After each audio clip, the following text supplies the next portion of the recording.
Dr. Tenma is congratulated on performing yet another brilliant surgery. Then I saw one beast come out of the ocean. It had 10 horns and 7 heads, each horn having a crown, and each head having a name in contempt of God. To have the power to give to the beast, the dragon was worshipped by all people. The people worshipped the beast as well, and said, "Who can become like this beast? Who can oppose the beast and fight him?" The year is 1986 in Dusseldorf, Germany. Ava, Tenma's girlfriend, wakes him up. Mr. Liebert, the East Foreign Trade Advisor, fled from East Germany to West Germany with his family. Although Tenma receives praise for saving a famous opera singer, Rosenbach, he gets chewed out by a Turkish woman who claims that Tenma killed her husband by choosing the opera singer over him. "He was here before the opera singer, but you pushed him back," says the woman. At dinner, Tenma remarks that if he treated the Turkish man first, instead of Dr. Becker, that he could have saved his life. "Not all people's lives are equal," responds Ava. Later that night, the police find the Lieberts dead in their living room. They then find the girl standing near her twin brother, who is bleeding on the ground. The boy is in critical condition, but he still has a pulse. That's when Dr. Tenma is called to perform emergency surgery. On the way to the hospital, Tenma recalls when he first met Ava's father, the director of the hospital. Tenma is to discard his research in cerebral ischemia to aid Ava's father in putting together a manuscript for an upcoming symposium. "I'm expecting big things from you, Tenma, but thank you very much, sir," responds Tenma. Tenma snaps out of it, nearly hitting a truck in the process. Tenma arrives at the hospital, finding out that a boy was shot in the head. The boy's sister is in a state of shock as she says, "Kill." Tenma begins surgery on the boy, as Dr. Oppenheim tells him that the mayor just collapsed from cerebral thrombosis. The director needs Tenma to save the mayor since he agreed to increase the subsidy to the hospital. Tenma thinks about Ava's words, as he remembers the pleas of the Turkish woman. He then turns his back on the other surgeons, and returns to the OR with the boy inside. "It's okay, just hang in there, I'll save you," says Tenma. "Kill," says the girl. Tenma's operation is a success. Unfortunately, the mayor passed away. Dr. Oppenheim castigates Tenma for neglecting his responsibility to the mayor. The news reports about the murder involving the Liebert couple. Now, as it turns out, the twin girl snuck out of her room and started roaming the hospital. At an evening party, Dr. Bayer is proclaimed to be the new hospital chief, which utterly shocks Tenma. Any hopes of advancement have all died with Tenma's decision to operate on the boy instead of the mayor. Ava then returns her engagement ring to Tenma. Tenma returns to the boy's room and begins venting about the corrupt director. And it turns out that Tenma lost everything to save the boy's life. After Tenma leaves, the boy opens up his eyes. It seems that the twin sister, Anna Liebert, has amnesia. Due to disobeying the director, Tenma is working as hard as a resident. Dr. Heinemann wants to use the tragic story of the Liebert children to his advantage. He's also making inroads to becoming the next German Medical Association chairman. Upon taking honor to her brother, Johan, she immediately faints. Now, as it turns out, Tenma has been removed from the care of Johan. Tenma becomes enraged, saying that he was the one who saved Johan. Upon seeing his sister, Johan immediately puts up his arm. Later on, a nurse finds Dr. Oppenheim and Bayer dead. In addition, Ava finds out her father is dead. Tenma is told about the deaths by some police officers. Tenma is then questioned as he arrives, as the nurse says that the twins have gone missing.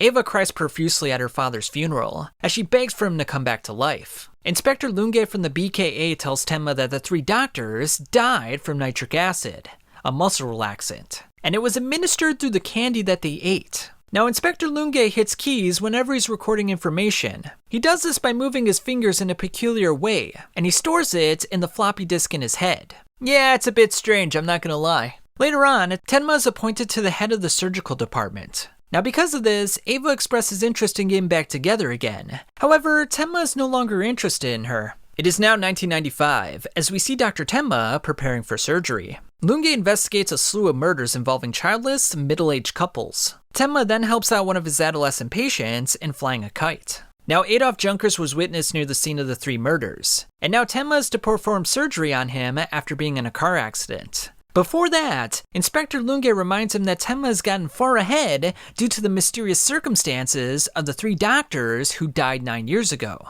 As for the person who gained the most after the Iceland Memorial Hospital murders, says Lunge, you, Dr. Tenma. After the successful surgery, Junker says, "He's coming! The monster is coming!" Lunge begins interrogating Junker about the murders over the past 2 years. If Junkers gives testimony, they'll drop the charges on his breaking and entering. Junkers becomes upset and begins to scream. Later on, Junkers says that Tenma is like his dad since he saved his life. They were killed! All my partners were killed! Junkers is then ready to confess to everything.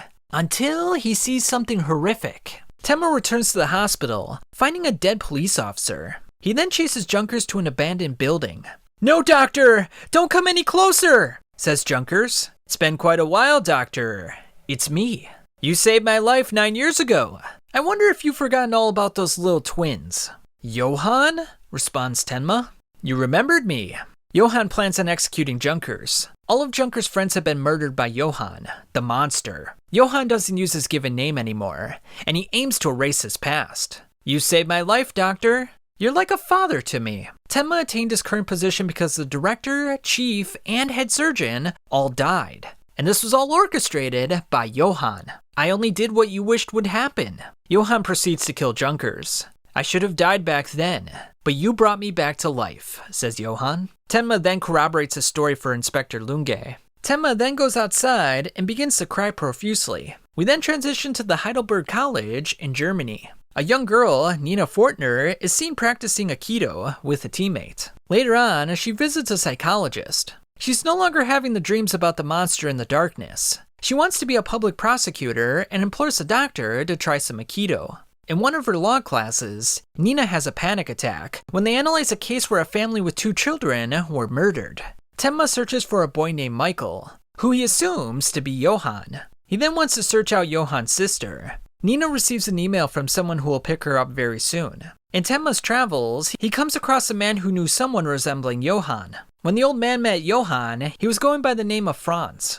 Now, as it turns out, the boy was extremely sharp, learning English and French remarkably fast. Johan also loved the old man's stories, especially the ones concerning World War II. And the thing that he liked most about the stories was the terror of it all. Johan will retrieve his sister at the age of 20 in Heidelberg.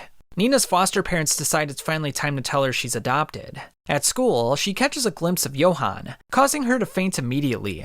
Tenma attempts to warn a newspaper employee that Johan will target a girl who is 20 years old. The man doesn't believe him, but allows him to rummage through the paper's archives from that time period. Nina explains the fainting situation to her therapist. She states that the guy that stared at her was absolute evil. At home, Nina receives another mysterious email from a person that will meet her at 7 tomorrow at the Heidelberg Castle. After much research, Tenma discovers that today is the twins' birthday. Now, as it turns out, Nina can't recall any of her memories before the age of 10, and she really wants to know who she is.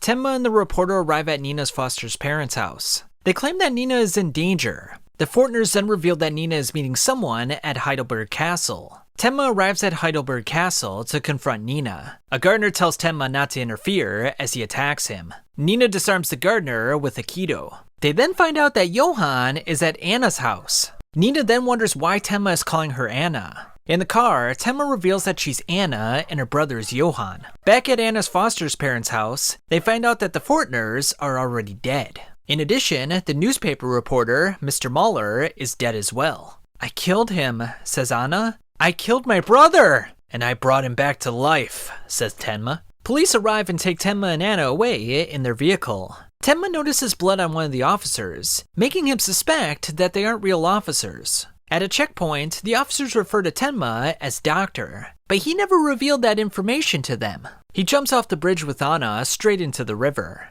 Later on, Tenma retrieves some food for the two. Anna recalls how she crossed the border with her brother and how every couple who took them in ended up dying. Turns out Johan killed all those people, so Anna pointed the gun at him. And as it turns out, Johan implored her to aim at his head. "Why did you save him?" screams Anna. Tenma then discovers that the gentlemen from last night were real cops. Inspector Lunge begins his own investigations into the reported murders. Tenma returns to Nina, but finds out she left the area. Inspector Lunge then finds a tie at the Heidelberg Castle. Tenma then finds a note from Nina, imploring him to stay alive so he can save more people. "Are you going to kill him again?" thinks Tenma. "I brought that monster back to life." Inspector Lunge visits Ava's estate to ask her some questions about the murder. He wonders if she bought a necktie for someone as a present, but Ava claims that she doesn't know. She then says that she robbed the last 3 men blind in divorce settlements. Lunge then notices a picture on the ground of Tenma and Ava. Ava then meets with Tenma at the hospital, stating she wants to get back together again. Although she seems sincere, Tenma says no. That's when the dark side comes out. Ava proclaims that she'll tell the police all about his necktie. Ava then meets with Lunge as Tenma hands in his letter of resignation. Lunge arrives at the hospital to take Tenma in for questioning. 5 months later, Tenma makes his way to Verdun to meet someone. Lunge questions an ex-military man about Tenma. As it turns out, 5 months ago, Tenma went to the ex-military man for training. Now the man shot the mother of a little girl, and now he's tending to that little girl. Tenma's training with guns then begins. One day, he helps a girl return a baby bird to its nest. After 5 months of training, Tenma left the man and the girl. In the now, the man refuses to tell Lunge anything about Tenma. A man named Otto then breaks into a councilman's house, but is stopped by Tenma, who points a gun at him. The two hear a siren and decide to run away. Otto recognizes Tenma from the papers, a man who is connected to the Springer murders. Otto then has an idea. He wants to turn Tenma into a doctor for the criminal underworld, which will pay big money. Tenma then meets a man connected to the Springer murders. Johan, posing as Eric, told the man to kill the Springers. He then says that Eric left Tenma a message in the study at the mansion. And with this, he decides to kill himself. Tenma returns to the mansion to find Johan's note. "My dear Dr. Tenma, look at me. Look at me. The monster inside me has already grown this large." Otto then holds Tenma at gunpoint so as to save someone's life. Tenma determines that the man who was shot is a terrorist. Thus, he refuses to treat him.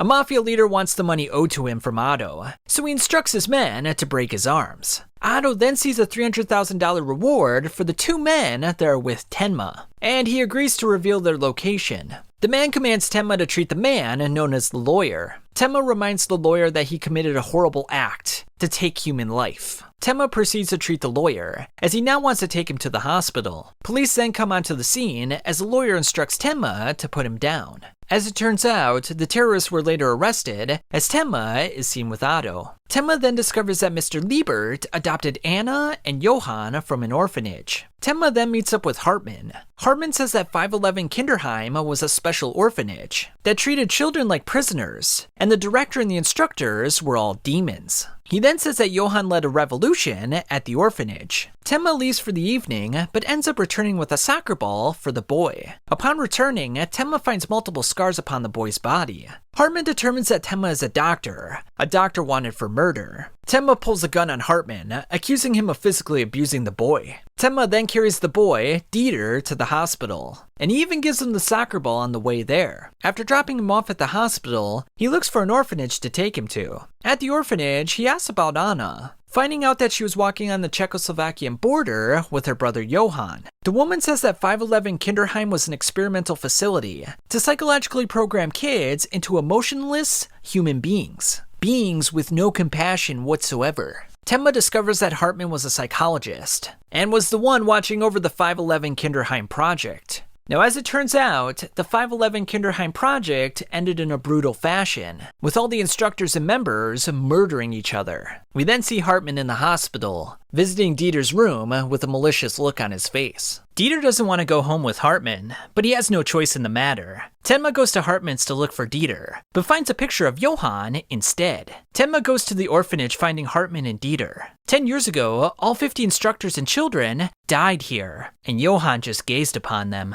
We couldn't possibly create a masterpiece like him. He was more than human. He was a monster ever since the beginning. Johan's goal is to be the last person alive at the end of the world. Hartmann then instructs Tenma to look for General Wolf. Dieter walks over to Tenma as Hartmann breaks down emotionally. Although Tenma is resistant to letting Dieter tag along, the boy leaves him little choice. Tenma travels to Dr. Schumann to treat a patient with a broken leg. They then go to treat a resistant old woman known as Petra, as she collapses to the ground. The police then discover that Tenma is in their little town. Heinz, Petra's son, finds out that his mother collapsed again. Tenma and Schumann determine that Petra had an aneurysm. While operating, Heinz comes into the OR with a gun in hand. Schumann says they're saving Petra as they push Heinz out. The operation is a success, as Schumann reveals that his own wife died of cirrhosis of the liver. Heinz reports that he mistook Dr. Chan for Tenma and to call off the search. Tenma begins to leave as he says that there's one man that he's got to kill. Lunge begins investigating a murder concerning a high-class call girl. Turns out if Lunge continues investigating the case with Boltzmann, the parliament member, he'll start ruffling some feathers. Lunge tells Ava that Johan is another personality created by Tenma. He'll thusly wait for the nation's police force to capture him. Lunge makes solid progress in convicting Boltzmann of hiring someone to assassinate the call girl. Lunge's daughter and wife decide to leave him. As he goes out once more, Boltzmann's secretary then commits suicide, leaving a note that says that Boltzmann is innocent. Lunge is then pulled from several cases, leaving him with nothing. The only thing he has left is Tenma. Ava then starts to take an interest in her gardener. The two go out for dinner and eventually sleep with one another. The gardener tells his daughter, Colette, that it's going to be a good Christmas. Ava blames Tenma for murdering her father. She thinks it's ridiculous that he's blaming the whole situation on Johan, who was just a boy at the time. Tenma was the most suitable for Ava's needs, so the gardener offers to create a garden for her to ease her heart. Ava proceeds to laugh in his face, claiming she was just using him. He then invites her to a Christmas dinner, despite her rancorous attitude. Having a change of heart, Ava decides to go to the man's house with a present in her hand, but is devastated when she gets there as she sees that his ex-wife is already in the house. Ava then decides to burn down her entire estate in a fit of rage. She then heads over to Inspector Lunge, ready to steal the breath from Tenma's body. A girl is then seen looking for the man that they call Baby. Tenma is then attacked by some neo-Nazis in a bar, so he threatens to stab one in the carotid artery. He asks him about Messner, and subsequently approaches him in a train station. Messner is the former cop who took him and Anna in that one night, the night that they killed Anna's parents. When the Berlin Wall fell, a great darkness was born. A monster was born, says Messner. He told Anna everything, and now she's heading to the baby. Anna is then taken to a room and is instructed to stand on a mark. The baby told me, the country will be saved when the second Hitler is born. That's who she's bait for. Anna tells the baby she has to kill her brother. While looking for Anna at the baby's place, Tenma is hit by a car. Oh, so you're not dead. Anna then meets up with Professor Gedlitz, and the person in the picture is General Wolf. With two other men, they make up the Union of Four. He proceeds to explain Hitler's rise to power through charisma. And as it turns out, Johan has monstrous charisma, just like Jesus Christ. The baby proceeds to aggressively interrogate Dr. Tenma. He then says that the town will be burnt down tonight. Anna then talks to a girl through a sink, finding out that they'll burn down the Turkish quarter tomorrow. Anna receives some fruits from Gedlitz and finds out that General Wolf will be here soon. Tenma claims that Johan will not stand on the back of Baby's organization, for he laughs at all of humanity. Dieter finds Tenma's jacket, but is then approached by someone in the shadows. Anna eventually makes her way to the woman's room, but finds out that she's already dead. A man looks to kill Dieter in front of Tenma, but is shot himself. Please forgive us for all the mistreatment. You are a special guest of General Wolf. While searching the mansion, Anna discovers that all the men are dead. Tenma threatens the passenger with a gun, allowing Dieter to escape and warn the Turkish quarter about the fire. Upon arriving at the mansion, Tenma discovers that Gedlitz and his men are already dead. He then meets Wolf, a man who has aged horribly due to fear. Wolf says it's foolish to turn Johan into Hitler, and as it turns out, he's the one that named Johan. Wolf's group found the twins near the Czech border, on the verge of death. When he came to his senses, Wolf asked him how he felt, and he answered, "You know how I feel." Wolf shows Tenma a message from Johan. "I'll be waiting at the ruins of the Hilden and Engels warehouse in Romberg." Johan is responsible for killing Gedlitz, so now Wolf wants to kill him too. On their way to Johan, Tenma demands to go to Frankfurt. That's where the fire is to take place in the Turkish quarter. Dieter and Otto are then taken hostage by some far-right extremist. Tenma convinces the Turkish people to mobilize the men against the neo-Nazis. Anna then threatens the baby with a gun, demanding to know what they're going to burn. Anna tells him that this won't impress Johan, since he doesn't really want anything. Anna then leaves the dinner to save Dieter and Otto. Though they're stopping the fires, this is all a decoy for the main course. Help! The monster inside me is about to explode. Then Johan has two personalities. Otto says he'll be helpless if the old Riverside factory catches fire, since it has chemical materials inside. Anna and Dieter arrive at the chemical plant as the latter slips on some gasoline. A neo-Nazi steps forward with a lighter in his hand, as Anna points a gun at him. Anna says that Johan is extremely frightening, and that he's writhing in pain in an abyss of grief. Tenma tackles the neo-Nazi as he commands Otto to put out the fire with the rug. Now the rug is really expensive and Otto doesn't want to do it, but Dieter grabs the rug and does it himself. With the police coming, Tenma makes his escape on the boat. Anna then tells Tenma that there are 2 Johans. I have to aim for Johan's head once more. Tenma's group then heads to Hilden and Engels to find Johan's message. Mr. Rosso checks in on Anna after the incident with the fire. Turns out that Anna used to work at Rosso's Italian restaurant. In Anna's free time, she would practice with a gun. In the now, she determines that Rosso is a professional hitman. A top-class one at that. Anna refused to ask for his help, since she didn't want to get him involved. Later on, she bids Rosso farewell as she enters a train. A psychologist analyzes a man connected to several sexually based murders. Tenma then approaches the psychologist, asking him to analyze Johan's messages. In school, the psychologist wanted to be the top in his class, but Tenma saw him cheating. Yet, despite this, he never said anything. The psychologist claims that Johan might be writing these notes to escape future punishment. Tenma deduces that Johan is playing with him at this point. The psychologist plays Tenma's recording for the serial murderer to gain some insight into Johan. There really are monsters living in this world, says Jurgens. Jurgens then clenches onto Rudy's throat. Are you afraid? Rudy then sells out Tenma to the authorities, but wishes to use him for his research in the future. He then heads over to Kemp's mansion to find proof of monsters. Rudy enters the basement storage, per Jurgens' instructions. Down there, Rudy finds a peculiar-looking doll. Rudy then finds numerous pictures with Mrs. Kemp and Jurgens. However, this shouldn't be possible, since they never had contact with one another. Rudy finds out that the head was pasted on, but he's not sure who is the mysterious child in the photo. Turns out that Jurgens received letters from an unknown friend, until it told him to go to the basement of Mrs. Kemp's mansion. Rudy finds a stack of letters written in the same style as the one that Tenma showed him. This friend, Johan, truly exists. Tenma meets with Rudy at a festival, as the police watch their every move. Rudy, wearing a wire, claims that Tenma is Johan. He then shows him a note that says that they're surrounded, and to run away to the bus terminal. Now as it turns out, Johan eliminated Mrs. Kemp to erase his past. Rudy will assist Tenma in proving his innocence, but Tenma is not chasing Johan to clear his name. Tenma then admits that he was cheating off of Rudy when they were in college. Tenma escapes on the bus as the police lose him. Tenma and Dieter hitch a ride with an elderly couple, as they eventually run out of gas. Tenma retrieves some gas from a nearby farmer as they get back on their way again. The elderly couple then make a stop at a police station, as Tenma gets worried. They then catch the view at a local castle. My son murdered someone. We've come to this country to visit him. After dropping off Tenma and Dieter, the man reveals that Tenma was on a wanted poster. Yet, he suspected no evil within him. The two then go to see their son in jail. Mr. Muller finds out his former partner, Messner, was found dead 2 months ago from a stabbing. Rumor is that Tenma put out the fire in Frankfurt, and the fire was started by the baby to attract Johan. The same Johan that Tenma saved as a boy. Muller then sees the Fortners staring at him from the house next door. Muller then ponders who gave him all this money to kill the Fortners. Roberto, Muller's bodyguard, kills the detective in the house. Anna approaches Muller and tells him he's gotta run. The two escape in a car, with Anna holding him at gunpoint. Anna tells Muller to stop the car at a ledge, as she threatens to shoot him. Anna, of course, loved her foster parents, but they were murdered by a sick bastard like him. But before she kills him, she hesitates, thinking about Muller and his new family. Roberto then calls Muller. He wants the investigator's bag back, and he's holding Muller's family hostage until he gets it. Will you lend me your gun?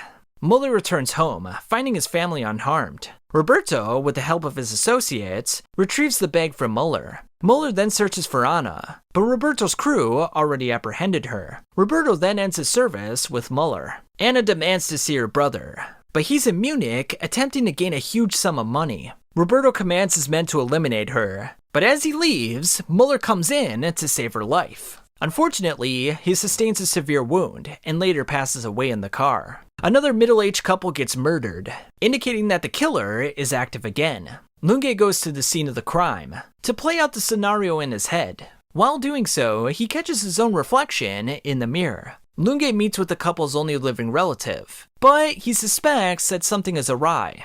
Nevertheless, he wants to use this copycat killer to his advantage, to potentially draw out Tenma. And right on cue, Tenma meets up with one of the neighbors of the murdered couple. The woman takes in Tenma and reports him to Lunge. Lunge no longer suspects Geibel, as he now makes his way to Tenma. Now, like Lunge did, Tenma plays out the murder, realizing that it couldn't have been Johan's doing. Lunge suspects that Tenma murders through Johan's persona, and investigates them through the Tenma persona. Lunge determines that Geibel committed the murder, but it doesn't concern him since he's after Tenma. Now, Tenma attempts to leave the premises, but is confronted by Lunge. Tenma escapes through the window as Geibel stabs Lunge. Lunge shoots Geibel as Tenma escapes in a car. Nevertheless, Tenma discovers that Lunge will die if he isn't taken to the hospital. The unconscious Lunge wakes up and slaps some cuffs on Tenma. Despite being severely injured, Lunge points a gun at Tenma and demands him to confess to the murders. He remains adamant that Tenma has a split personality, as he loses consciousness. Despite everything, Tenma retrieves the keys and saves Lunge's life. While recovering, a nurse says that Lunge has never had so much fun chasing a killer like Tenma. Ava's released from the police after being caught passed out drunk. She then discovers that her bag and entire room was ransacked. After searching all day,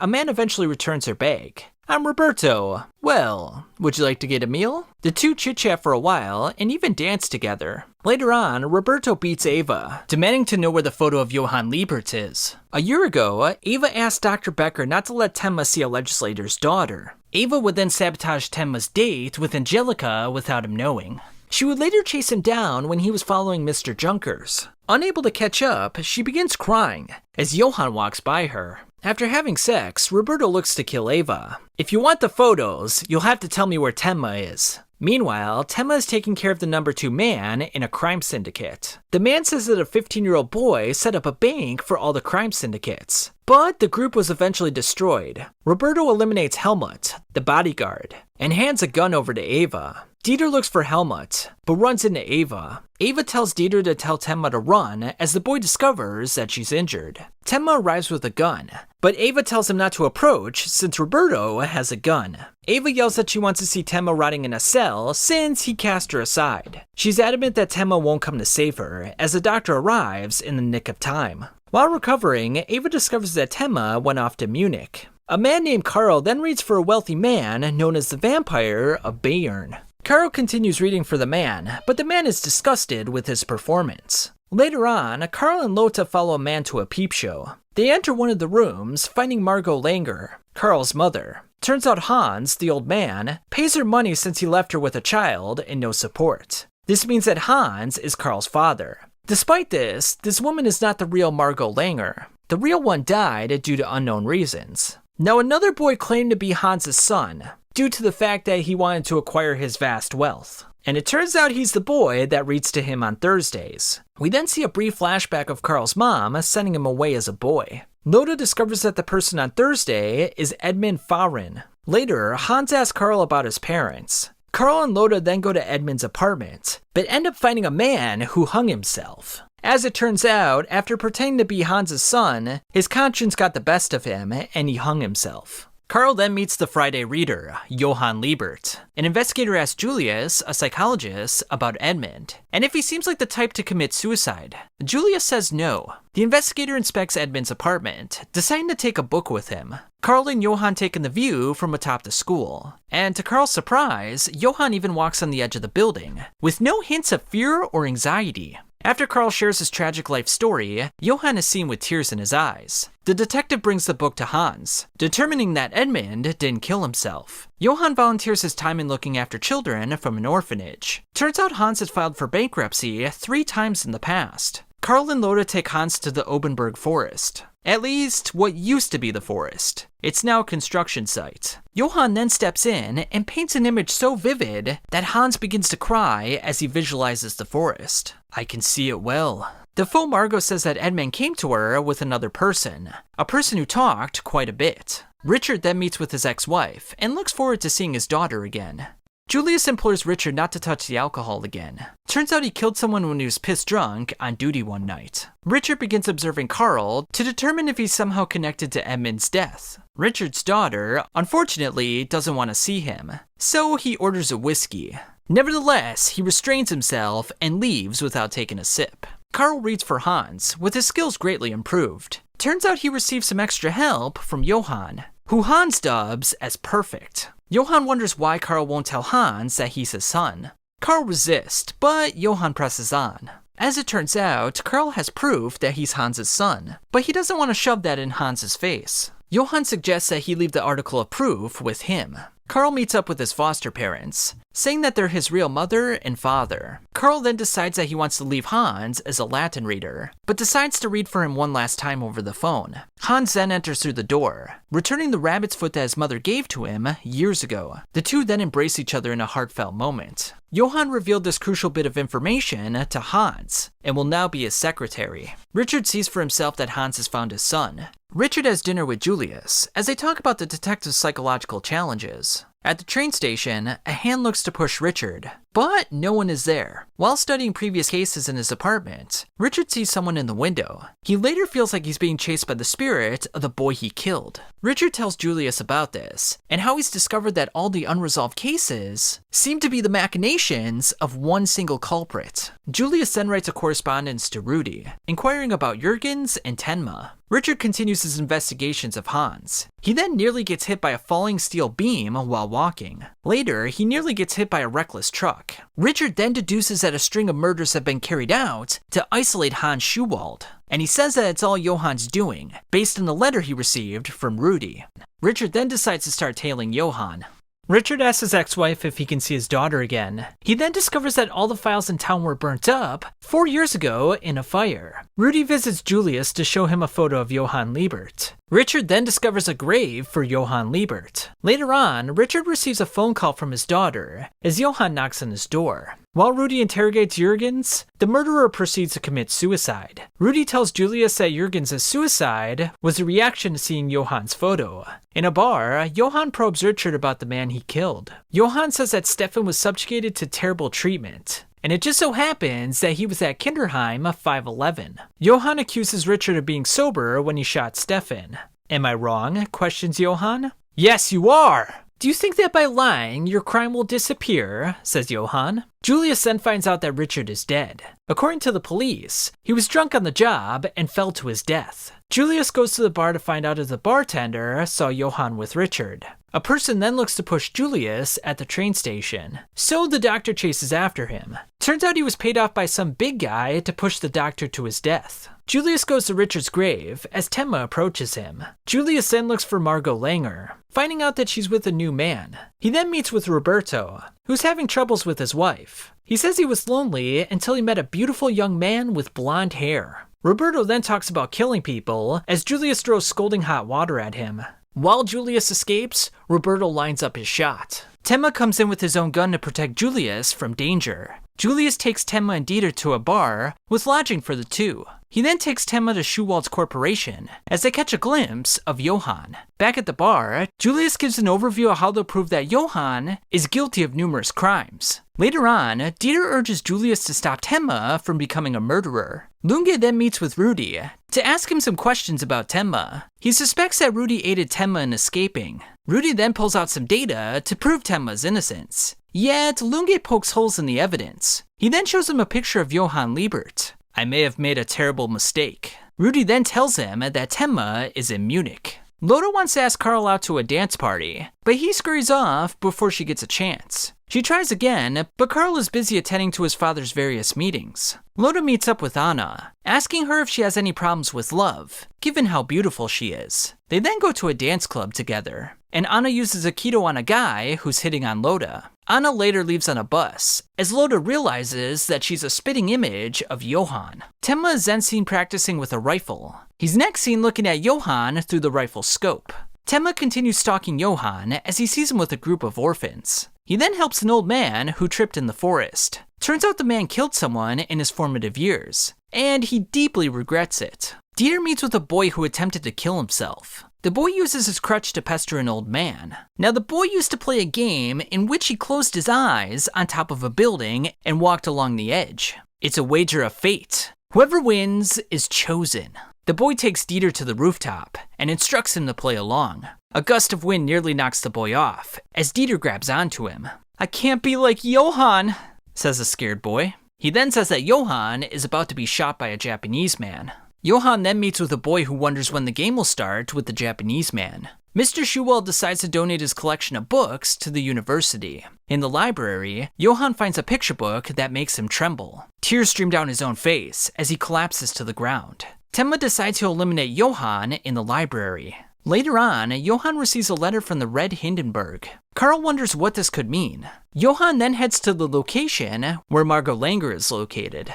Turns out she's the Red Hindenburg, previously known as the Blue Sophie. She met with the real Margot Langer 2 years ago, and decided then and there to make it her mission to steal her identity. She wants to know how much she'll get from Hans, as Johan asks her what the most frightening thing is. I'm a non-existent human being. Roberto comes from behind and finishes off Blue Sophie. Johan then takes some balloons and goes about his way. Tenma meets with a person who is treating illegal immigrants. Due to her limited experience, he decides to help her out. She then passes out from exhaustion. Turns out she's only 17 years old. A prostitute with a bullet wound comes in, so the two are forced to operate. Afterwards, the girl tells Tenma how Blue Sophie was murdered. The girl says that it looks like Tenma is sinking into darkness as he takes his leave. Lunge hears from his daughter that her baby was born perfectly healthy. He proceeds to meet with Tenma's previous colleagues. He then finds out that Tenma has weak bonds with his family. He then decides to reenact Tenma's lifestyle. He's then handed a book in Czech, and eventually finds out that the words translate to, "Look at me, look at me. The monster inside me has already grown this large." A murderer tells Rudy that if he were Johan, he'd kill his parents next. Julius meets with the Lieberts, informing them that Richard is dead. He demands more information about Johan, but they have nothing of import to say. The murderer says that even if there was a nuclear war, Johan would survive. Rudy plans to meet with Schuwald to tell him everything. Tenma then takes his position in the library, as Loda reads the book that made Johan pass out. Tenma attempts to stay hidden as a security guard walks by. He then thinks about a time he played hide and seek as a boy. Julius meets with Schuwald. Hans confirms that Johan is too perfect. Julius says that Johan has carried out a plan to insulate him. Now, as it turns out, Hans wore his nickname, the Vampire of Bayern, with pride.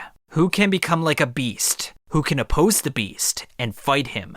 Is a greater monster, no? The ceremony starts up, as Tenma assumes a proper shooting position.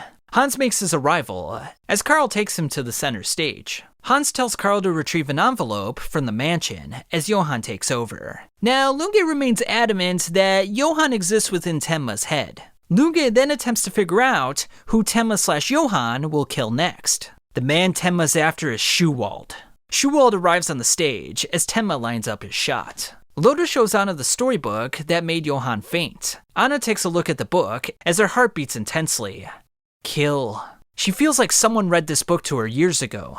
Anna discovers that Johan is at the library as she pulls out her gun. Tenma struggles to pull the trigger as he thinks about the people that Johan killed. Roberto then whacks Tenma with his pistol and grabs the rifle himself. Once upon a time, a nameless monster set out to find its name. He split into two, with one going east and the other going west. He stole many people's names by jumping inside of them, but eventually ate them and was still without a name.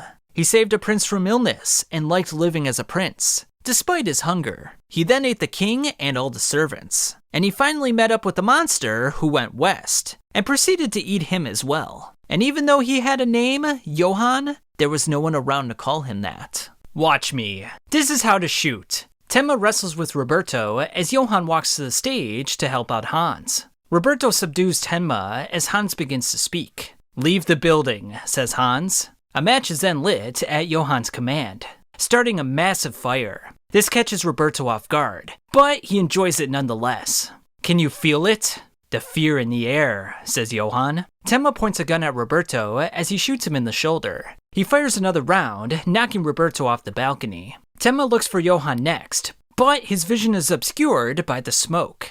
Johan grabs onto Schuwald's face and says, "Can you see me? I was born in a town straight out of a fairy tale. Many people died. My other self and I held hands and walked. We were the only two people in the world, and we had no names." Anna, Dieter, and Julius arrive at the library. Carl finds out his mother was born in Prague, Czechoslovakia, and immigrated into West Germany in 1970. She later got involved with the black market bank and was found dead in 1995. She wrote a letter just before her death, stating that she met a young man at the same age as her son. Tenma, along with some others, knock a door down so as to make their escape. Anna breaks a window to enter the building. Tenma confronts Johan and points his gun at him. Yet, Johan merely points at his own brain. "Dr. Tenma! You mustn't shoot him!" yells Anna. Johan merely walks by Tenma, unfazed by the situation. Anna fires her gun as Tenma yells at her not to. We next see Anna recovering in a hospital bed. Lunge visits the scene of the crime to investigate the matter. He then visits the hospital and says that Tenma was the man who tried to kill his father. Lunge begins looking into Johann Liebert by checking out his apartment. "I am Johann. I was here, but I do not exist. A demon."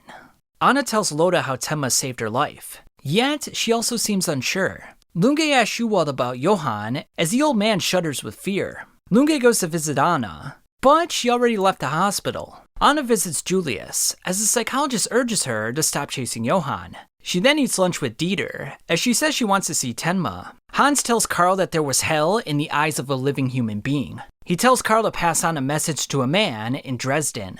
Rudy asks Anna about the storybook, but she's too scared to say anything about it. She does mention 3 frogs, but they're not contained within that story. The group wants to gather more evidence, yet Anna says they don't have that kind of time. Anna later makes a realization about the 3 frogs, as she heads out the next morning. Dieter wants to come along too, so she reluctantly allows him to tag along.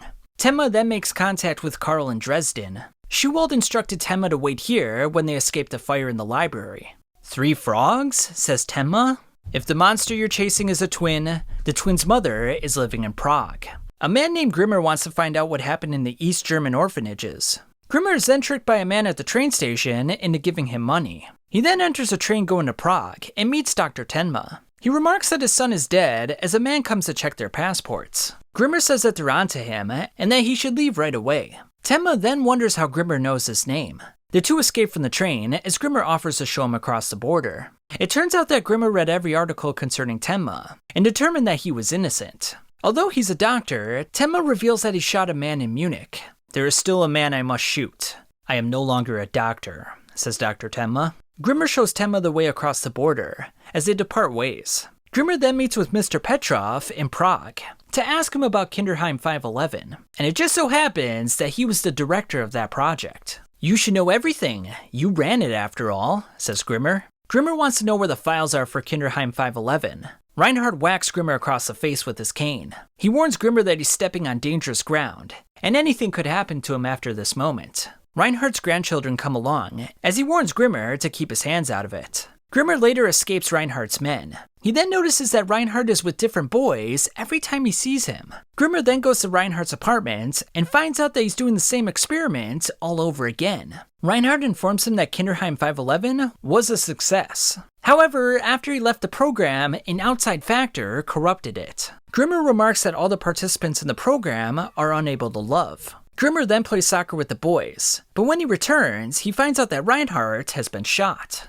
Reinhardt tells Grimmer the location of the experimental data, and a tape with an interview on it of a certain boy. As it turns out, Reinhardt is giving these children compassion as he passes away. Grimmer discovers that a young woman killed Reinhardt, a particularly attractive one.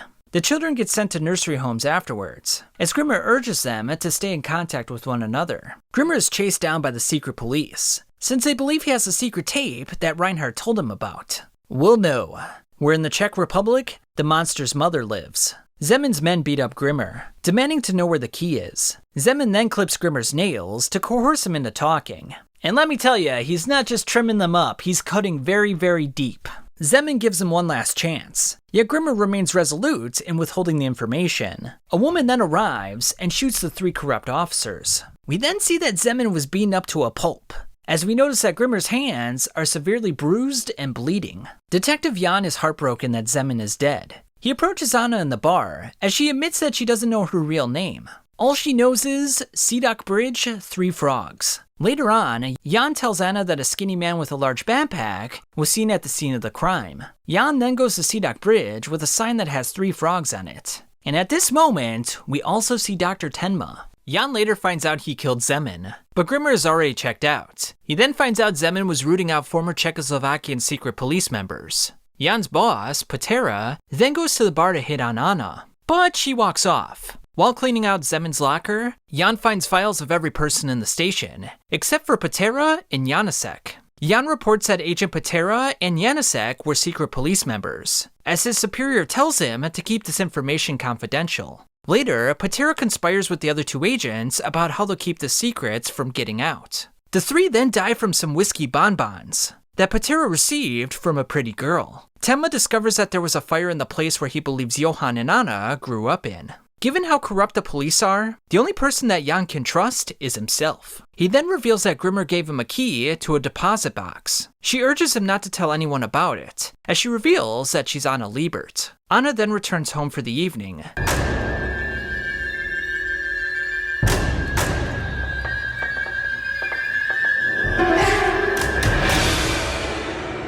Deposit box key, eh? Jan meets with the new station chief, as he's told to continue investigating the Petrov murder. The new chief wants Jan to be marked from this point forward. Jan then meets with Grimmer at a cafe. They talk about the deposit key as Grimmer alerts Jan that they're being watched. Grimmer gets up to leave as the vision of the woman killer passes through his sight. The two leave together as we see Johan sitting at the cafe. Grimmer and Jan retrieve the deposit box and start listening to the tape on the inside. My name is Johan. Johan proceeds to say there's a monster inside of him that's getting larger and larger. Grimmer stops the tape, not being able to handle any more. The two separate from each other as Jan takes the tape with him. Agent Novak and Xanda confront Jan in his apartment as they begin searching for incriminating evidence. They then find a bag of whiskey bonbons, which Jan claims are not his. Grimmer runs up to Jan's apartment, passing the faux Anna on the way there. When Grimmer arrives, Agent Novak and Xanda are already dead. Temma discovers that Jan shot and killed two government agents. He then discovers that Jan's superiors were poisoned with a muscle relaxant, and they were concealed within the whiskey bonbons. Temma decides to meet with Jan's mother in the hospital to see if she knows where Jan is. She mentions an abandoned place on Bruno Street as Temma takes his leave. She then listens to the tape about a nameless monster. In the abandoned building, Jan reveals that he sent the tape and the key to his mother. Jan wonders why all this bad stuff is happening, as Grimmer implores him to calm down. Jan then goes by a window and gets shot. "We're surrounded," says Grimmer. "Where are they shooting from?" A man sticks his hand out and demands the tape as he shoots Jan in the knee. Grimmer hears voices from every direction as he begins to lose it. Temma approaches the sniper as he gives the order to kill the cop and the skinny guy. When Temma goes to the building, he finds all the men beaten to death with Grimmer's hands soaked in blood. One of the dying men then called Grimmer a monster. The magnificent Steiner has done it again. Grimmer urges Temma to save Jan as he acknowledges that he probably beat them all up. There's another me, deep inside of me. I came from Kinderheim 511. Grimmer watches a show called The Magnificent Steiner as a child. This is the only thing he remembers about his childhood.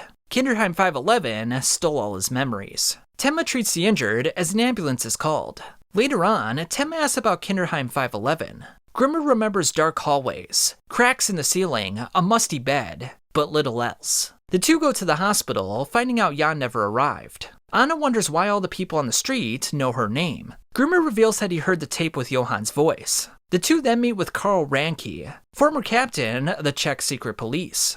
It turns out that they took Jan to the hospital with connections to them. They now want the tapes and the materials in exchange for Jan. Now, as it turns out, Karl had a nephew that was sent to Kinderheim 511, but Grimmer doesn't recognize him. The two take their leave, but Grimmer returns, remembering Karl's nephew very well. His name was Adolf Reinhardt. "That's my nephew," says Karl, with tears in his eyes. "Humans can become anything," says the doctor. "Chomp chomp, munch munch, gobble gobble gulp." Hey, welcome back. Nina remembers this place, yet she's very scared.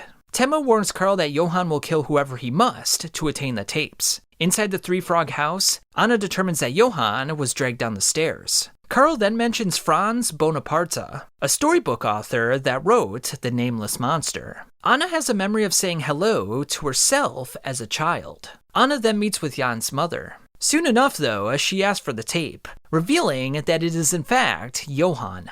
Temma and Grimmer find out a blonde-haired girl was in Jan's mother's room. She hands the tape to them and tells them that Jan is in great danger. They then bring Jan's mother to him. Temma, Grimmer, and Karl then listen to the tape, finding out Johan is most afraid of losing his sister, Anna. Unfortunately, Johan recorded over the tape with a simple message. "I finally know where I need to go, Dr. Tenma." Lunge takes a vacation to Prague, where he's seen drinking a beer. He then meets with Chief Napella, who informs him about the murders concerning Zeman and the orphanage owner. Lunge then asks if he can translate a book from Czech to German. Later on, he finds a sketchbook by the author, containing images of a pregnant woman and twin babies. He then finds out that Johan's name was on the last page of the book.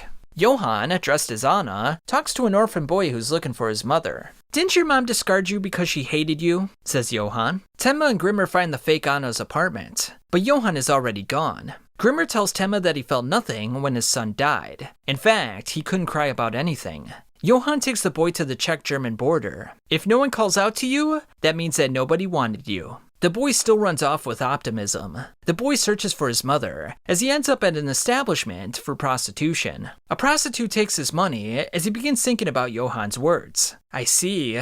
I get it now," says Miloš. Temma and Grimmer catch up to him, finding him on the ledge of a bridge. Grimmer pulls him to safety, but the boy crushes a butterfly with his shoe. Grimmer says that the boy was born because someone wanted him, as tears well up in his eyes. Jan wakes up in the hospital after dreaming about Anna. Lunge knows all about what happened, stating that he's the chief suspect. Jan says that he was betrayed, and that he doesn't want to be stabbed in the back anymore. Lunge leaves and subdues one of the secret police members. He then meets up with Captain Ranke to seek out the real terror. "Who is Franz Bonaparte?" says Lunge. Now it turns out that Lunge went to the Red Rose Mansion, discovering that a certain wall had been constructed hastily, possibly concealing a secret. "You might die if you go any closer. You and I both might be faced with true terror." Not giving a single fuck, Lunge is then seen breaking down the wall, revealing a hidden door. Temma meets with Franz Bonaparte's editor. The editor's daughter said that Franz was scary. Turns out Franz was a psychologist and a brain surgeon. After Temma leaves, the editor discovers who he is and reports him to the police. Meanwhile, Lunge makes his way into the concealed room. He then comes across a sketch of the mother of the twins. Temma and Grimmer watch over Miloš as they decide to visit Jan's mother. Grimmer will return to Germany now, while Temma heads over to the Rose Mansion. Grimmer takes his leave as Temma is surrounded by the police. It's now 1976, and Margot Langer is sleeping with a man, although she prefers to be called by her real name, Helenka Novikova. Julius meets with Hans, telling him he went to the Three Frogs. Unfortunately, he didn't find anything when he was there. In 1977, Hans gave Helenka a rabbit's foot for luck. In 1980, Hans went to the Three Frogs, looking for Helenka. He discussed Margot Langer for a while, whilst the pair of twins listened in. Later on, Julius finds out that Temma was apprehended by the police. His new patient, Ava, is stunned by what she sees. A group of patients saved by Temma over the years discuss a plan of saving him for everything he's done. Petra urges her husband to go save Temma, on account of saving her life.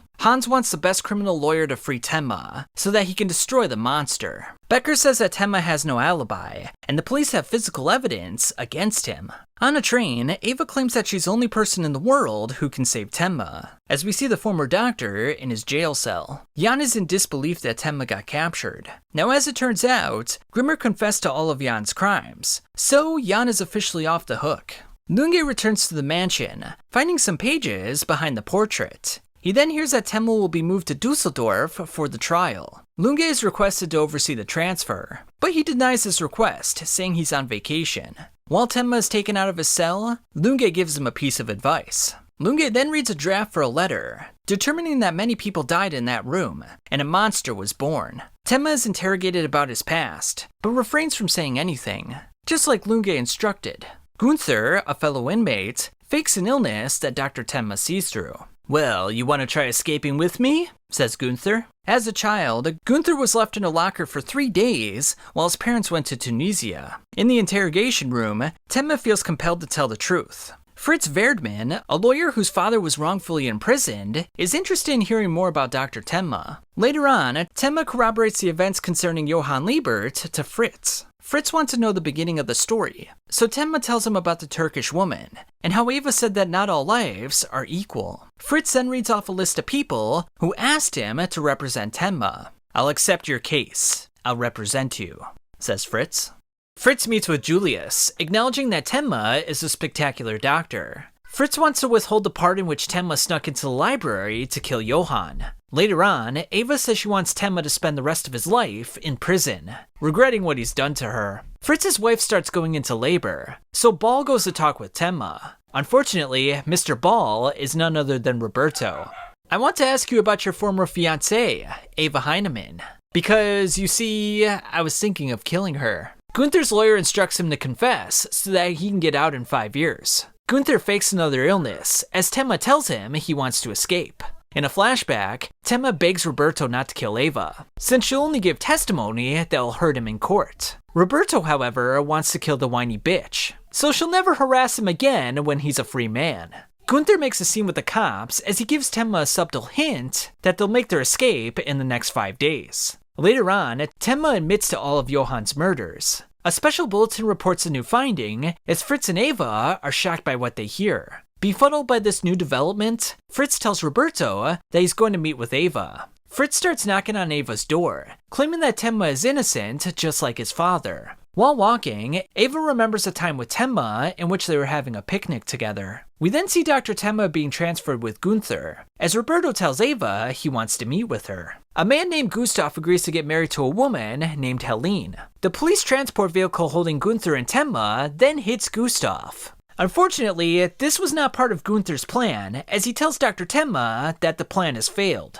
Tenma is then instructed by the guards to check in on Gustav. When he does so, he sees a concealed gun. He grabs the gun and points it at the officers. "Give me the keys to the manacles." Ava then hears a report that Tenma and Gunther escaped from the police vehicle. She hears Roberto's voice within the vicinity, but when she looks, there's no one to be seen.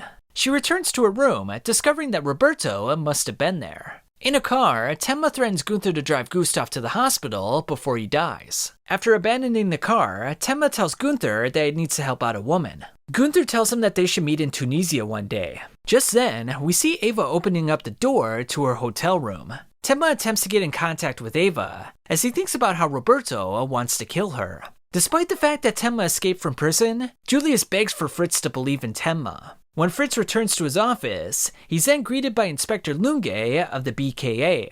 Tenma reaches Ava's room, but unfortunately, she's nowhere to be seen. Lunge then pulls out the Nameless Monster book for Fritz, claiming that his father knew the author. Now, as it turns out, Franz Bonaparte had an extremely powerful position within the Czechoslovakian secret police. Lunge makes it clear that he isn't interested in whether Fritz's father was a spy. He just wants to know about Franz Bonaparte. Fritz goes to pick up his wife as he has a gun pointed at him by Tenma. He demands to know where Ava is.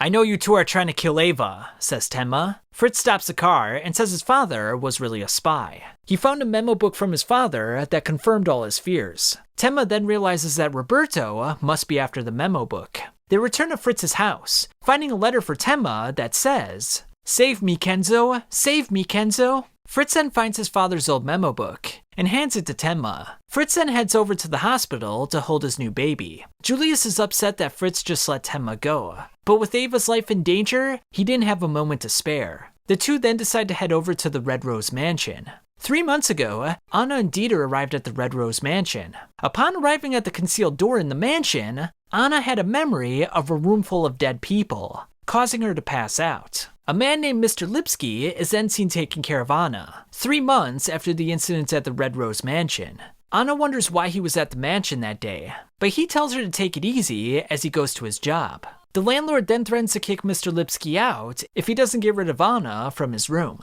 As it turns out, Mr. Lipsky makes puppets, and he tells Anna of a story in which a young man saves a demon's life, but when he realizes it's a demon, he chases after him and kills him. The two then take a look at the Nameless Monster book on the bookshelf. Franz Bonaparte held a book seminar at the Red Rose Mansion, but Mr. Lipsky was not a superior child. "But I knew what Bonaparte was trying to do," says Mr. Lipsky. Mr. Lipsky reminisces about spending Friday afternoons at the Red Rose Mansion, listening in to Bonaparte's seminars. Mr. Lipsky then suggests that they read The God of Peace. Meanwhile, Johan makes his way into the Red Rose Mansion disguised as Anna. He then stares at a portrait of his own mother. Now, the God of Peace is very busy. He has no time to look in the mirror, but gives everyone names. He named one of the boys Johan, and Johan gave his hat to the god in thanks. When the God of Peace looked in the mirror, however, he saw the devil. Johan then starts talking to the portrait of his mother. She is me, and I am her. You are me, and I am you, says Johan. Johan understands what he must do as he starts the mansion on fire. Anna realizes that Johan discovered that he was the devil, and that's why he pointed a gun at his forehead. You are me, and I am you.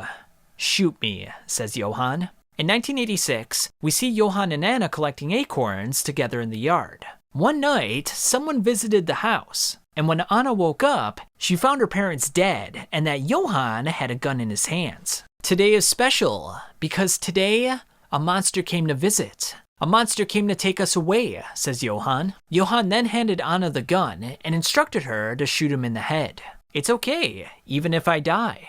You are me, and I am you. In the now, Temma finds the Red Rose Mansion in flames, as two men inform him that General Wolf requests his presence. In the hospital, Wolf tells Temma that all the people that died in that room will come back into the light. A cop then calls for backup, stating that a huge number of skeletons were found in the wreckage. In the past, we see Johan and Anna wandering on the Czech border, and due to food and water deprivation, they were on the verge of death. General Wolf's men found the children, and because they had no names, Wolf decided to call the boy Johan from the Nameless Monster book. Wolf then says that Ava is with the men in his organization. He then sees the deserted world of the Nameless before he passes away. Anna, Dieter, and Mr. Lipsky find out that the entrance to the Red Rose Mansion has been locked up. Anna thinks about the dead people on the floor and begins to wonder if she's a monster. Because Mr. Lipsky doesn't have any fond memories, and Anna lost hers, they decide to make some good ones together. Mr. Lipsky then shares a puppet story about a girl who lost her memories and is chased by a monster. The girl then went on a journey to look for her happy ending. After Anna and Dieter leave, Lunge then meets with Mr. Lipsky, the son of the owner of the Red Rose Mansion, Franz Bonaparte. The baby brought Martin before an unknown man. The man wants Martin to look after Ava. At a bar, Ava reveals that she tried to kill her ex-fiancé. Martin, on the other hand, killed his girlfriend because she was cheating on him. Martin is then seen in a car with a gunshot wound. He now knows the real monster's tale and wants to tell Dr. Tenma. In the past again, we see Ava clothes shopping with Martin. Ava takes him to a party, but doesn't find the person she's looking for, so they leave. In a bar, Martin protects Ava from assailants. Later on, Martin greets Tenma in a diner with a kick. He instructs the doctor to get away from Ava, as he kicks him out of the diner. Martin tells Ava about Tenma, but she doesn't seem to care. In the diner again, Tenma threatens Martin, asking who gave him the orders to watch over Ava. At one of the parties, Ava points her finger at a young blonde man with a pretty face. With Ava's job done now, the organization will kill her. Martin fiercely rushes back to see Ava, as his client with the glasses commands him to kill her. Martin reminisces about the party in which Ava pointed out the blonde young man. Martin then approaches a drunk Ava. He doesn't want to kill her, so he tells her to run away with him. She laughs in his face and urges him to kill her. Nevertheless, he takes the drunk woman to a new hotel room and heads off to the diner. Later on, Martin goes to meet with Johan, but is instead confronted by a man that wants to talk about the end of the world. Afterwards, the young man recounts Martin's history with stunning accuracy. Now, when Martin caught his girlfriend cheating, she begged for him to kill her, but he simply walked away. And as a result, she killed herself. So Martin shot the boyfriend dead. As a child, he dragged his alcoholic mother through the streets every night, but one night left her there, and she froze to death. Don't you think that Ava wants to die as well? Martin goes to kill Ava, but realizes that nobody really wants to die. Martin instructs Ava to run away, as she says she'll be waiting at the Frankfurt Central Station. "Run away with me," says Ava. 5 minutes later, we see Martin in a fight for his life. Unfortunately, he ran out of bullets and got shot in the abdomen. Tenma then provides emergency care to Martin. Martin says that the demon has a disciple, and that he's trying to create a dictator. The man with the glasses, Peter Chapek, is trying to control the demon, but he's in over his head, because Johan is way more terrifying. Martin urges Tenma to protect Ava as he passes away. Tenma then approaches Ava at the train station, telling her that Martin is dead. The two get a coffee together, with Tenma telling her that Martin died in happiness. That's because he thought that Ava was waiting for him at the train station. Ava will confess that all the murders were done by Johan, but she wants Tenma to come with her. "Johan is right before my eyes. We have to finish this," says Tenma. Tenma then sees Ava off as she heads to Munich. Temma then heads over to the demon's disciple, as Ava gets a gun for herself. Anna wants Dieter to head back to Munich, but he wants to stay with her. The two head to the Three Frogs again.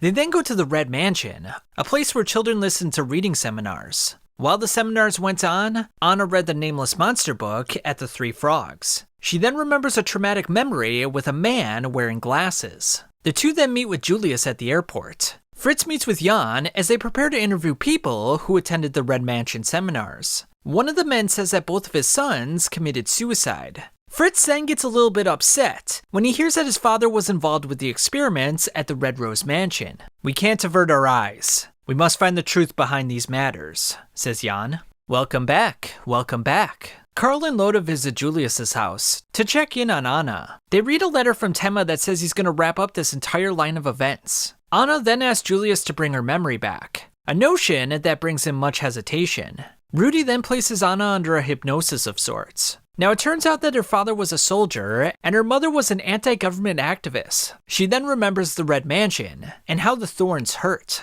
Anna says she's home as she starts choking Rudy. Rudy snaps her out of it, stating that she still won't talk about the last part. Anna then takes her leave, letting Julius know that she's going to save Temma. Meanwhile, Temma looks to follow Peter Čapek, but is surrounded by the police. While escaping, Temma suffers a sprained ankle after being hit by a car. Kolas, a dentist, is now taking care of him. After enjoying a Vietnamese dinner, Kolas informs Temma that he's going to kill Peter Čapek.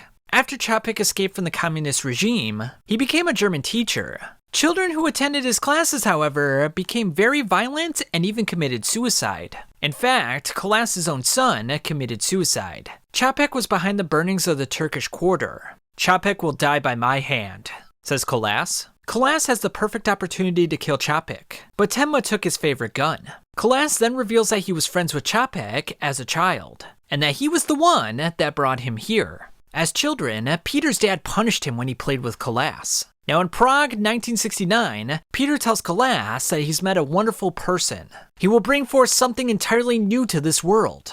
It could be something frightening. Kolas determines that Temma was the Japanese man that risked his life to stop the fire. Kolas then heads to a convention to finish off Čapek. Later on, Temma hears a report that Kolas is dead, but no one else was harmed, meaning that he failed. While watching the news, Anna recognizes Čapek from the mansion. Inspector Weisbach transfers Reinhard Dinger as his last job before retirement. Reinhard says that all the people he killed were scum. One day, Reinhard attacked someone in the park and was defended by a small boy with a bandage across his head. He then took the boy and his twin sister to his house. While watching the news, Reinhard became furious at the depraved world he lived in.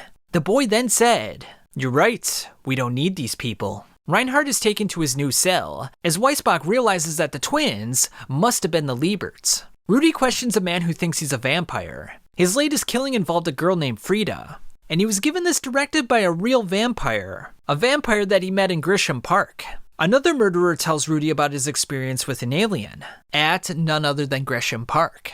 Weisbach and Rudy then interrogate Reinhardt about the murder of a bank employee, and as it turns out, a boy at Gresham Park wrote a name in the sand, so Reinhardt knew that he had to kill him. Rudy then begins to ponder what Johan is going to do in Frankfurt. Elsewhere, the baby has dinner with a stripper. He recalls talking to Čapek, questioning why he wanted a foreign trader dead. The baby then wonders if they are truly controlling Johan. Čapek says that they must contain Anna. Now the baby fears Anna, but Čapek says it's all according to the master's program. The baby recalls talking to the blonde-haired man. Apparently, he's the son of one of the 4 founders. In the now, the stripper wants to know the baby's name. Later on, a bodyguard goes to check in on the baby as he walks by the stripper. The bodyguard then informs Čapek that the baby is dead. Čapek then begins to wonder if they're really controlling Johan, just like the baby suggested. While they go after Anna, Čapek remembers meeting the man hosting the reading seminars, the apparent Franz Bonaparte. Out of paranoia, Čapek kills his 2 bodyguards. He heads to his villa and finds Johan with a glass of wine. Čapek wonders why he killed the baby, since everything was supposed to go according to his plan. The monster inside of me wasn't inside of me, it was outside. says Johan. Franz Bonaparte is alive, isn't he? Anna is then approached by Čapek's bodyguards. Now, Tema left Kolas's apartment just before the police raided it. Tema then follows the demon's disciple. Now, the young man is looking for Johan, but is confronted by Eva, who is wielding a gun. Anna is then brought before Mr. Čapek. The one to kill me will be the sister, says Čapek. Čapek then wonders whose plan it was, as Anna demands to see Johan. Eva demands to know where Johan is, as she shoots Christoph in the ear. Christoph says that him and Johan were friends over 10 years ago in East Berlin. And as it turns out, Johan and him were the only survivors at Kinderheim 511. On the verge of death, Christoph survived the ordeal at Kinderheim 511 with Johan. But not only that, Johan had a plan. Christoph uses a distraction to steal the gun from Eva. Before he does anything, however, Tema comes in with his own gun. In a car, Čapek reveals that he knows how the twins were born. A man and a woman chosen for their race, intellect, physique, and reflexes to create a child. However, in opposition of this proposed scenario, the couple ran off. After being caught, the man and woman were separated from each other. Now, the man in charge of the experiment drew the woman. However, she vowed revenge on him. While in labor, she attempted to escape the hospital, but was caught and delivered the twins. Franz Bonaparte told the woman that the twins don't need names. Čapek then takes Anna to Johan's location. Christoph tells Tema where Johan is. Tema decides to leave Eva, not wanting to drag her any further into this. In the past, the three frogs caught on fire. The two twins then found themselves with an elderly couple, but Johan ended up killing them. So we finally meet, says Johan in the present. Anna is furious that Johan killed every person who treated them kindly. Can you shoot me like last time, says Johan. Anna wants to end things and to tell Johan the truly horrible thing about all this. Johan says that he was kept in a dark room when he was a child. When Franz came in, he would say, "Humans can become anything." A group of individuals celebrated their success and proceeded to toast themselves. However, they would all die. All except for Franz Bonaparte. Johan ran back to the three frogs and talked about the things he experienced. "You're wrong!" yells Anna. Tema then arrives, seeing that Anna has a gun pointed at her head. Anna realizes that she wasn't the one that said welcome back. She was the one at the Red Rose Mansion, the one staring at all the dead bodies. It turns out that Johan took Anna's experiences and convinced himself that they were his own. Tema grabs onto Anna and urges her to stay alive. Čapek tells Tema that Johan is bent on killing Franz Bonaparte. As Čapek walks away, he's then shot by his bodyguards. Johan meets with a man to tell him he's woken up from a dream.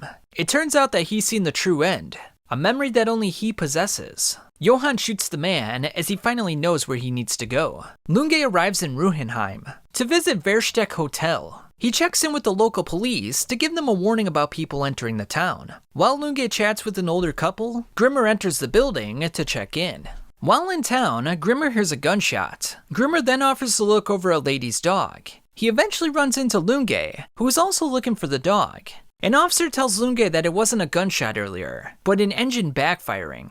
Grimmer finds the dog as Lunge begins to question him about his motives. Grimmer then wonders if Lunge can prevent the terrible massacre that's going to happen in this town. A married couple in the town then wins the lottery, but they're nervous because someone might try to steal their ticket. So they decide to get some weapons. A boy named Wim meets with Grimmer and Lunge. Lunge then finds some sketches of the Liebert twins. Now it turns out that a local man is quite exceptional at making lingonberry jam. So good, in fact, no one ever complains. In the forest, we see the old man that makes jam dead. Lunge suspects that this town will be destroyed from the inside out. By making the residents suspect their neighbors, they'll eventually turn on each other. The old couple that won the lottery find Conrad, the jam maker, dead. Later on, Lunge hears another gunshot. Tema then approaches Mr. Lipsky, demanding to know who Franz Bonaparte was. In a flashback, Anna tells Tema that Mr. Lipsky was an unwanted child to Bonaparte. She then says that Johan will attempt a perfect suicide. True solitude, the only expression of love. Now, Dieter tried to find Tema after he left the hospital, but the former doctor didn't want to get him involved. Mr. Lipsky received a letter from Klaus Papa about 3 to 4 years ago. Now, this is one of Franz Bonaparte's pen names. Or more likely, Klaus Popa is his actual name. In another flashback, Anna says that Klaus is trying to recreate the slaughter at Kinderheim 511. Tema then meets with a storybook collector. He then shows him a book from Helmuth Voss, another suspected pen name of Klaus Popa. It involves a thief that sneaks into a village, but as he interacts with the people, he forgets how to steal. He thusly lives a quiet life, and the book is titled A Peaceful Home. Using Mr. Lipsky's information and the information from the book, Tenma decides to head to Ruhenheim. In Ruhenheim, the local cop is baffled by all the tragedies that are happening in the town. Lunge then notices that a man in a wheelchair has some muddy shoes, implying that he was walking in the rain. The officer then checks in on a person with car troubles, but ends up getting shot. Lunge attempts to make a phone call, but the lines are down. 2 officers in the town start finding dead bodies. Unfortunately, another one gets shot. A local drunk then goes to a tavern with a gun, but finds everyone inside already dead. Grimmer finds Wim with a gun in his hand after he shot some local bullies. After inspecting the gun, however, all the bullets are still intact, which means that Wim didn't use the gun.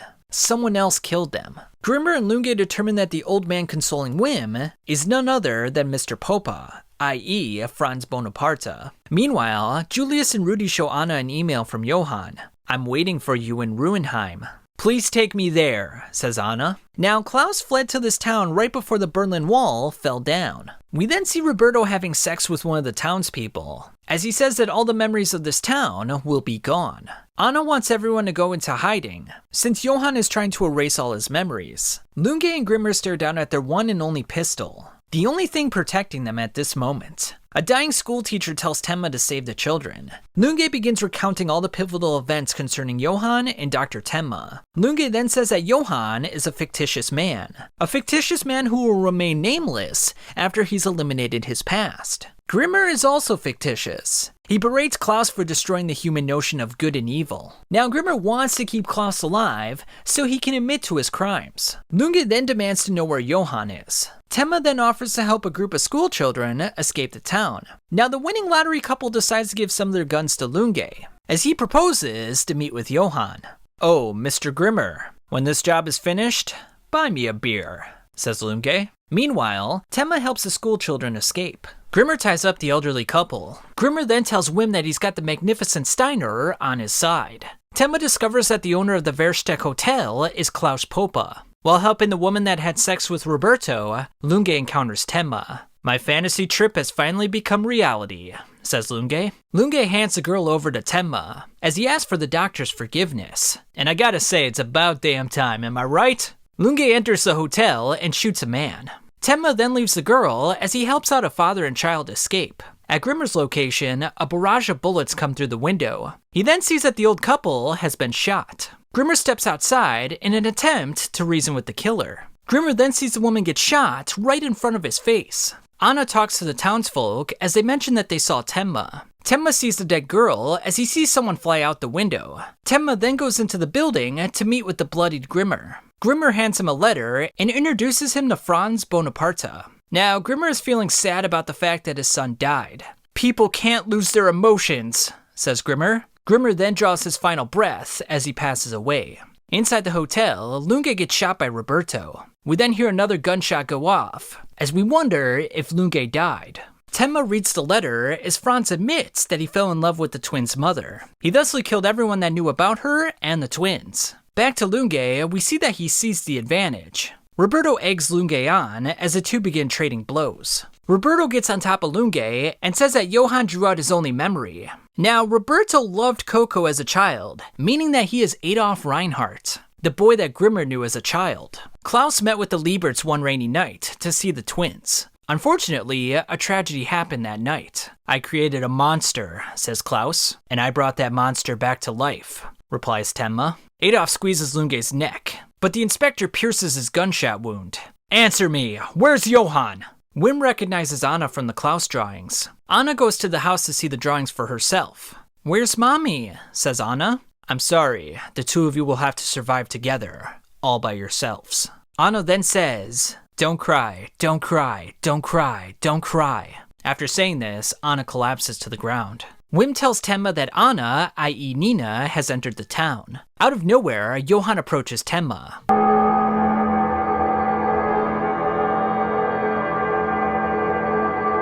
Tenma wants to finish things right here, right now, but Klaus swipes his gun and intends to finish things off himself. Klaus then gets shot right through the neck. In the past, Klaus told Anna, "Humans can become anything. You two are precious jewels. You mustn't become monsters." Now it turns out that Adolf, i.e. Roberto, killed Klaus. Adolf collapses to the ground. "Show me the doomsday." "You can't see it," says Johan. Johan tells Tenma that humans are only equal in death. Johan then points at his forehead and tells Tenma to look at the scenery of doomsday. "Don't shoot, Dr. Tenma!" screams Anna. "I forgive you." Johan forces Tenma's hand by pointing the gun at Wim. Johan then gets shot by Wim's father. When the police arrive, Rudy tells them that Johan did all this to commit suicide. Lunge is carted off as he says that Roberto is primarily responsible for what happened. Some officers then look over at Tenma and begin to whisper. Now for Johan to live through this event, he's gonna need an exceptional brain surgeon. So they go over to Tenma for assistance. Wim's dad is then taken away as Tenma performs surgery. Let's begin the operation. Now, Ava has quit drinking and has become a kitchen coordinator. Jan then visits Grimmer's grave to pay his respects. Now, it turns out that Grimmer was an East German intelligence agent, and he was only masquerading as a journalist. Lunge decides to visit as well. And Lunge has become a police academy professor so that he can spend more time talking to his daughter. Lunge then puts a beer on Grimmer's grave. Ava hands Julius a newspaper clipping that Tenma has been proven innocent. We then see Tenma in southern France. He then meets with Johan and Anna's mother. "I loved him, but that man killed him. That was his experiment, and I will never forgive him." She then reveals the twins' names to Tenma. Now, Anna's thesis paper was the top of her class. Dieter then calls Anna to let her know that Tenma will be back for one day. Afterwards, he'll be continuing his work with the MSF, Doctors Without Borders. Tenma then tells the sleeping Johan that he met with his mother, and that he knows his real name. Johan then abruptly wakes up. "Dr. Tenma, there's one thing I want to ask you, and only you. Back then, when the monster came to us..." In a flashback, we see Klaus Popa taking away the twins from the mother. Which one will go and which one will stay behind? This is an experiment. Now which one will we take? In a moment of fear and indecision, the mother says this one, but then she changes her mind. In the now, Johan says, "Was my mother trying to protect me, or did she confuse me for my sister? Which one? Which one was unwanted?" After saying this, Johan collapses back onto the bed. We then see that Dr. Tenma takes his leave, as Johan has mysteriously disappeared from the hospital bed.